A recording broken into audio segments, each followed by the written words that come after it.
আসসালামু আলাইকুম, সবাইকে শুভেচ্ছা জানিয়ে শুরু করছি। আপনাদের জন্য নিয়ে এলাম নতুন ভিডিও পডকাস্ট সিরিজ সরল ভাষায় তথ্য তালাশ। এই সিরিজের বিভিন্ন এপিসোডে আমি আপনাদের সমীপে সহজ সরল ভাষায় বিভিন্ন ইস্যু নিয়ে কথা বলার চেষ্টা করব। তো আজকে আমাদের প্রথম এপিসোডে আমরা কথা বলবো টাকা পাচার নিয়ে। অর্থনীতি নিয়ে উদ্বেগ আছে সব শ্রেণী পেশার মানুষের। একজন ছাত্র থেকে দিনমজুর কিংবা একজন গৃহিণী থেকে ব্যবসায়ী, সব পেশার মানুষের মুখে একটা ন্যারেটিভ প্রচলিত আছে যে দেশ থেকে টাকা পাচার হয়ে যাচ্ছে। ওয়াশিংটন ভিত্তিক আর্থিক খাতের গবেষণা সংস্থা গ্লোবাল ফাইন্যান্সিয়াল ইন্টিগ্রিটি GFI এর তথ্য বলছে বাংলাদেশ থেকে গড়ে প্রতি বছর প্রায় ৮০,০০০ কোটি টাকা থেকে ১,০০,০০০ কোটি টাকা পাচার হয়। যেখানে বাংলাদেশ ব্যাংকের ফাইন্যান্সিয়াল ইন্টেলিজেন্স ইউনিট বলছে বাংলাদেশের বাইরে ভ্রমণের সময় একজন ব্যক্তি প্রতি বছর $১২,০০০ পর্যন্ত নিয়ে যেতে পারেন। এছাড়া চিকিৎসা এবং শিক্ষা খাতের জন্য শর্ত সাপেক্ষে কিছু টাকা বাহিরে নিয়ে যাওয়া যায়, কিন্তু বিদেশে সম্পদ কেনার জন্য কোনো টাকা নেওয়া বাংলাদেশ থেকে যায় না। স্বাভাবিকভাবেই একটা প্রশ্ন আমাদের মনে দাগ কাটতে পারে, কিভাবে এই টাকা পাচার হচ্ছে তাহলে? টাকা কি এক দেশ থেকে অন্য দেশে সুটকেস ভরে পাচার করা হয়, যেমনটা আমরা মুভিতে দেখে থাকি? অনেকেই বলেন টাকাকে স্বর্ণে রূপান্তর করে সুটকেসে করে বিদেশে পাচার করা হয়। এরকম হলেও এটি খুবই নগণ্য পরিমাণ। চাইলেই কি কেউ বিদেশে টাকা পাচার করতে পারে, নাকি কোনো বিশেষ ছল চাতুরি কিংবা প্রতারণামূলক ব্যবস্থার মাধ্যমে টাকা পাচার হয়ে থাকে? চলুন একটু সহজ সরল ভাষায় জেনে নেই কোন কোন পদ্ধতিতে এই অসাধু দুষ্কৃতীরা দেশ থেকে বিদেশে টাকা পাচার করছে। টাকা পাচারের সবচেয়ে বহুল ব্যবহৃত পন্থা হচ্ছে ইনভয়েসিং পদ্ধতি। মূলত ঋণপত্র বা লেটার অফ ক্রেডিট বা LC খুলে আমদানি রপ্তানির আড়ালে যে টাকা পাচার হয় সেটাই ইনভয়েসিং পদ্ধতি। ওভার ইনভয়েসিং বা আন্ডার ইনভয়েসিং, এই দুইভাবে ইনভয়েসিং করে টাকা বিদেশে পাচার করা হয়। চলুন একটু সহজভাবে আমদানি প্রক্রিয়াকে ব্যবহার করে কিভাবে টাকা পাচার হয় তা নিয়ে কথা বলি। আমদানির ক্ষেত্রে বিদেশ থেকে ব্যবসায়ীরা কোনো পণ্য ক্রয় করতে গেলে আগে তাকে নিজ দেশের ব্যাংকে LC খুলতে হয়।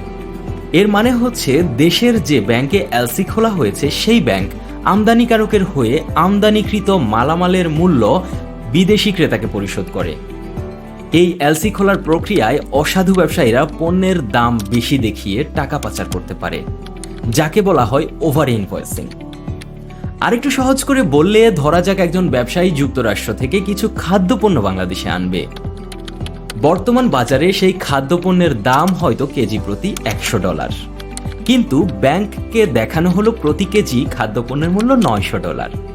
এক্ষেত্রে পূর্ব পরিকল্পনা মাফিক যেখান থেকে পণ্য আমদানি করা হবে সেই পক্ষকে এই অর্থ পাচারকারী চক্র হাতে রাখে।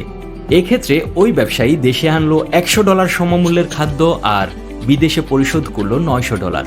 এভাবে আইনসিদ্ধ পদ্ধতির মুখোশ ব্যবহার করে দেশ থেকে $800 খুব সহজেই পাচার করে দেয়া হলো। এই প্রক্রিয়ায় দাম বাড়িয়ে যে রসিদ তৈরি করে LC খোলা হলো সেটি মূলত ওভার ইনভয়েসিং। এর মাধ্যমে চাইলেই একজন ব্যবসায়ী কোটি কোটি টাকা বিদেশে পাচার করতে পারেন। অনেক ক্ষেত্রে ব্যবসায়ীদের সঙ্গে রাজনীতিবিদদের সম্পর্ক ভালো হওয়ায় কিংবা রাজনীতিবিদ নিজেই ব্যবসায়ী হয়ে যাওয়ায় সহজেই ওভার ইনভয়েসিং পদ্ধতি ব্যবহার করে বিদেশে টাকা পাচার হয়ে থাকে। এখন স্বাভাবিকভাবেই হয়তো আপনার মনে প্রশ্নও কি দিচ্ছে, চাইলে কি এরকম প্রতারণামূলক দাম দেখানো যায়, কিংবা এসব ব্যাপারে কি ব্যাংক কোনো তদারকি করে না? এর উত্তর হচ্ছে, মুক্তবাজার অর্থনীতিতে কোনো পণ্যের দাম কত সেটি নির্দিষ্ট করে বলা কঠিন। একটি পুঁজিবাদী অর্থনীতি ব্যবস্থায় এক এক জায়গায় পণ্যের দাম এক এক রকম, তাই এই প্রশ্ন তোলা অনেকটা অবান্তর। আর এই সুযোগটি কাজে লাগাচ্ছে অসাধু ব্যবসায়ীরা। তারা নিজেদের মতো করে দাম ঠিক করে ওভার ইনভয়েসিং করে বিদেশে টাকা পাচার করে। এছাড়া আমদানি প্রক্রিয়ায় আন্ডার ইনভয়েসিং এর মাধ্যমে বিপুল পরিমাণ রাজস্ব ফাঁকি দেওয়া হয়ে থাকে। মানে LCতে মূল দামের চেয়ে কম দাম দেখানোকে আন্ডার ইনভয়েসিং বলে। আমদানির ক্ষেত্রে পণ্য মূল্যের উপর মূলত শুল্ক হার নির্ভর করে। এক্ষেত্রে পণ্য আমদানির সময় দাম কমিয়ে দেখালে বড় ধরনের শুল্ক ফাঁকি দেওয়া সম্ভব। ধরা যাক একটি গাড়ির দাম হয়তো 5 কোটি টাকা, কিন্তু গাড়ির দাম যদি কমিয়ে 1 কোটি টাকা দেখানো হয়, সেখানে এক ধাক্কায় আমদানি শুল্ক ও আবগারির পরিমাণ অনেকটাই কমে আসে। এখন প্রশ্ন আসতে পারে, গাড়ির ক্রয় মূল্যের বাকি 4 কোটি টাকা কিভাবে পরিশোধ করা হলো? আর এখানেই চলে আসে হুন্ডির ব্যবহার। এই টাকা পরিশোধ করা হয় হুন্ডির মাধ্যমে। এভাবে আন্ডার ইনভয়েসিং এবং হুন্ডির মাধ্যমে একদিকে যেমন কর ফাঁকি দেওয়া হয়, অন্যদিকে দেশের টাকা বিদেশে পাচার করা যায়।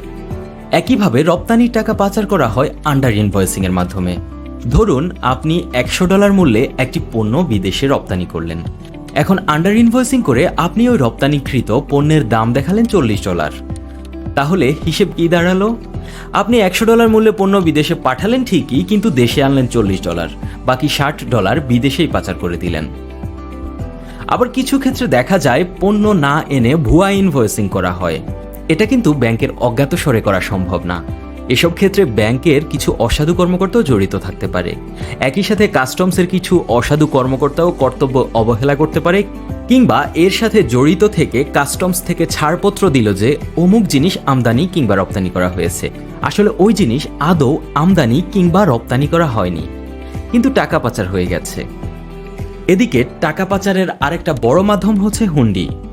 হুন্ডি হচ্ছে অবৈধ চ্যানেলকে কেন্দ্র করে টাকা পাঠানো।